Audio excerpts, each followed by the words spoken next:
Hey guys, gonna go over Heroic Elegon today in Mogushan Vault from the tank POV.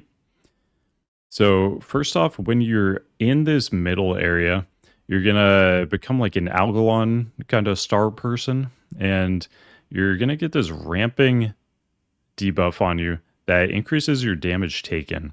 So you're gonna want to reset that pretty frequently, and to do that, you just leave this and circular area, just go out onto the regular floor and you'll drop your stack. You also get a little damage buff while you're inside here too.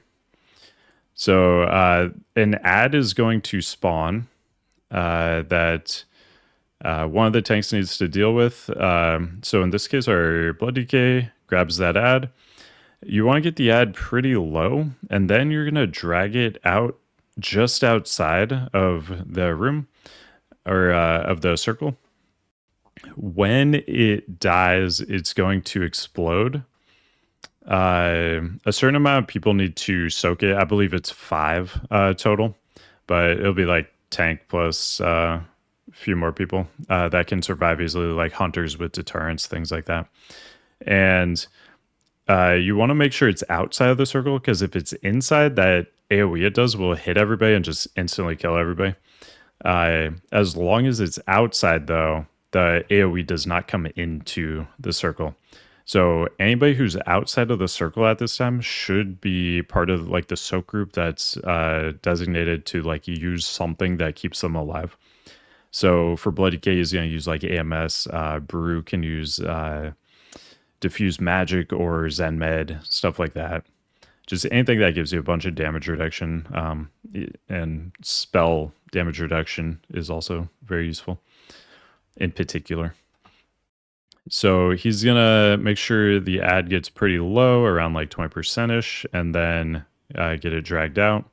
And then you want to make sure that thing dies immediately as soon as it gets out.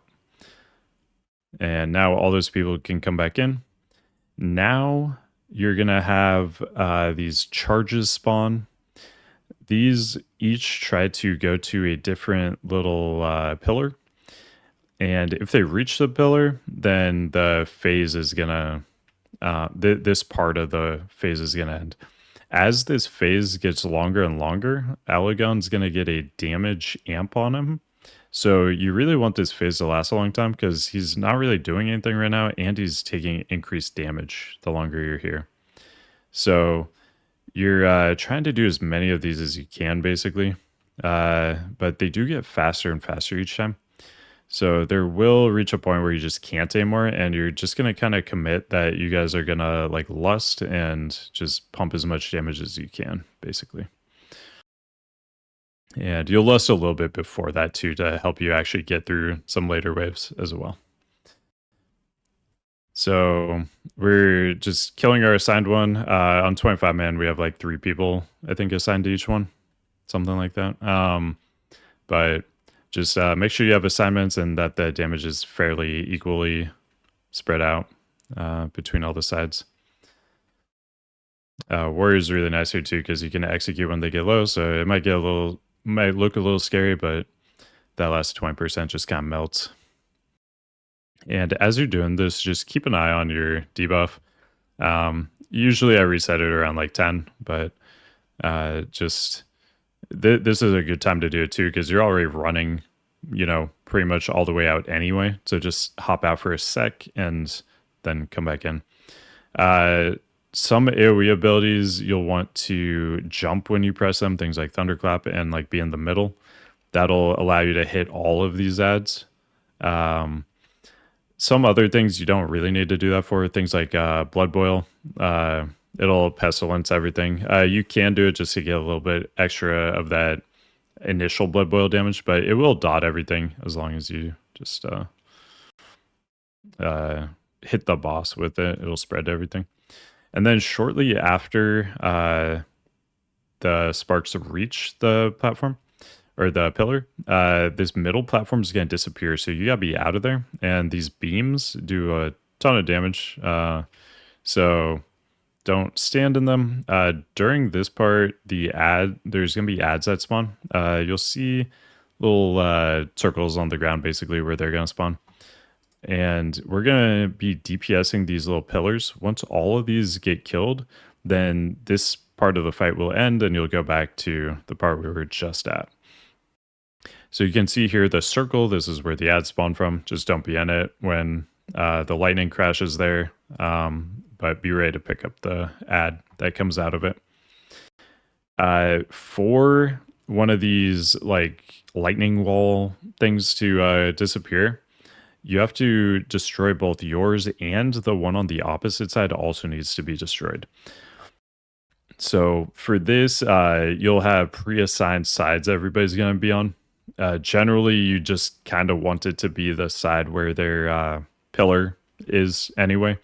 So anybody who's on like star, diamond, and whatever our other one is here, any of the people assigned to kill those pillars is also just going to be on this side for this part.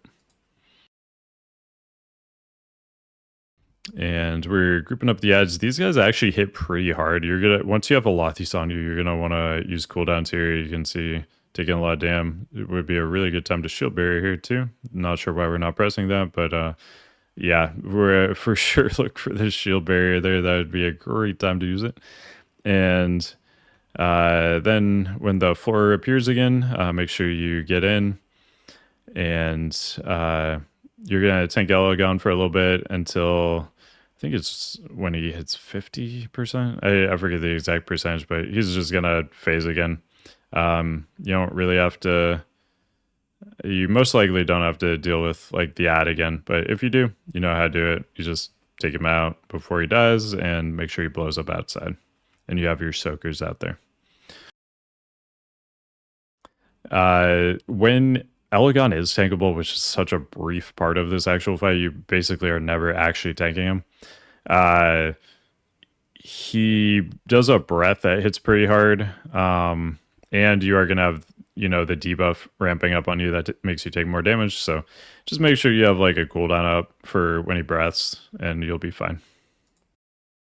But yeah, the rest of this fight is just going to be the same thing. Again, you're going to spend pretty much the whole fight in this part where you're just trying to AoE as many of the guys as you can initially, and then you're just following and single targeting your personal assigned spark.